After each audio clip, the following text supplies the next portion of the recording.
Hello friends, எல்லாரும் எப்படி இருக்கீங்க? நான் உங்கள் விஜய். இன்றைக்கி வந்து சூப்பரான ஹெல்த்தியான ஒரு லட்டுங்க. இதில் வந்து நம்ம சர்க்கரையோ வெல்லமோ எதுவும் சேர்க்காம வெறும் ட்ரை ஃப்ரூட்ஸ் வச்சு பண்ணுற ஒரு ஹெல்தி லட்டு. இந்த லட்டு டெய்லி நம்ம ஒன்று சாப்பிட்டோன்னா சூப்பரான ஸ்ட்ரென்த்து, நல்ல சத்து கிடைக்கும். இது வந்து நம்ம வீட்டிலவே இந்த மாதிரி பசங்களுக்கு செஞ்சு கொடுத்தீங்கன்னா ரொம்ப ரொம்ப நல்லது.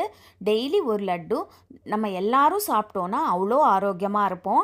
இந்த ட்ரை ஃப்ரூட் லட்டு எப்படி பண்ணுறதுன்னு நம்ம சட்டுன்னு இப்போ வீடியோக்குள்ளே போயிடலாம். இந்த லட்டுக்கு வந்து நம்ம ஸ்டவ்வே ஆன் பண்ண தேவையில்லைங்க. ஆன் பண்ணாமையே நம்ம பண்ணிடலாம். இப்போ பார்த்தீங்கன்னா நான் வந்து 1 கப்பு முந்திரி எடுத்திருக்கேன்.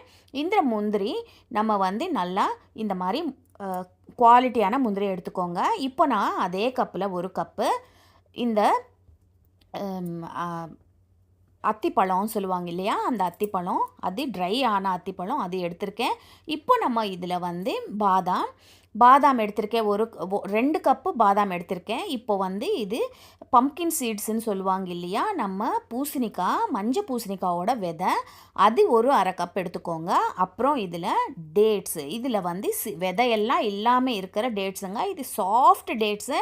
நம்ம வந்து நல்லா சாஃப்டாக இருக்கிற டேட்ஸ் தான் எடுத்துக்கணும். ரொம்ப கட்டியாக இருக்கிற டேட்ஸ் எடுத்துக்க வேணாம். இது வந்து இப்போ நம்ம ஃப்ளாக்ஸ் சீட்ஸ்ன்னு சொல்லுவாங்க. இது மூளை வளர்ச்சிக்கு ரொம்ப ரொம்ப நல்லதுங்க. இந்த ஃப்ளாக்ஸ் சீட்ஸும் நம்ம ஃபஸ்ட்டு மிக்ஸி ஜாரில் இந்த ஃப்ளாக்ஸ் சீட்ஸும், அப்புறம் பாதாம், முந்திரி, அப்புறம் மஞ்சள் பூசணிக்காயோட விதை, ஆனால் பம்ப்கின் சீட்ஸு எல்லாமே இதில் ஃபஸ்ட்டு போட்டு நம்ம வந்து கொஞ்சம் குறையாக அரைச்சி வச்சுக்கணும். இது வந்து ரொம்ப மையாக ஆட்ட வேண்டாம். நம்ம அங்கங்கே கடிப்பட்டால் நல்லாயிருக்கும். இந்த ட்ரை ஃப்ரூட்ஸ் எல்லாம் இந்த பாதாம் கூட இதில் போட்டுக்கோங்க. இது வந்து கொஞ்சம் குறையாக மிக்சியில் போட்டு நல்லா அரைச்சி வச்சுக்கோங்க. இந்த பவுடர் ஒரு பக்கத்தில் வச்சுக்கோங்க.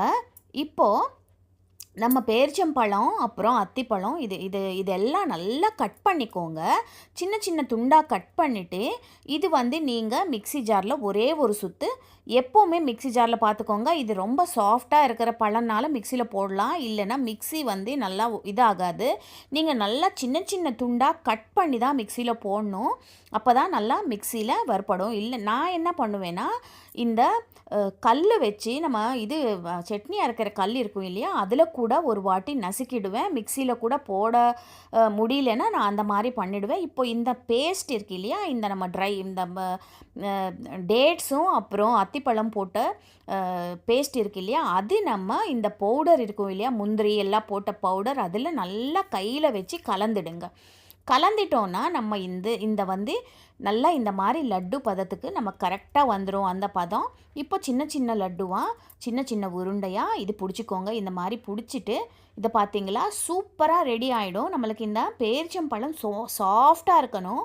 உங்களுக்கு ஒரு வேளை பேரிச்சம்பழம் கொஞ்சம் ஹார்டாக இருக்கிற மாதிரி இருந்தால் நீங்கள் ஸ்டவ்வில் ஒரே ஒரு வாட்டி கொஞ்சம் சூடு பண்ணிங்கன்னா அது சாஃப்ட் ஆகிடும். அப்போ நீங்கள் லட்டு பிடிக்க ஈஸியாக இருக்கும். இந்த பொடியும் இந்த நம்ம இது பண்ண கலவையும் போட்டு நல்லா மிக்ஸ் பண்ணிட வேண்டியது தான். நீங்கள் வேணும்னா இதில் காஞ்ச திராட்சை கூட போட்டுக்கலாம், இன்னும் சூப்பராக இருக்கும். இதெல்லாம் நல்லா மிக்ஸ் பண்ணிவிட்டு லட்டு பண்ண வேண்டியதாங்க. இது வந்து ஒரு டப்பாவில் போட்டு வச்சிங்கன்னா எவ்வளோ நாள் ஆனாலும் கெடாது. இதில் நம்ம எதுவும் எக்ஸ்ட்ராவாக சேர்க்கலனால ரொம்ப ஹெல்த்தியான வீட்டில் செஞ்ச லட்டுனால நல்லா ஹெல்த்தியாக இருக்கும். கண்டிப்பாக ட்ரை பண்ணி பாருங்கள். சப்ஸ்கிரைப் பண்ண மறக்காதீங்க.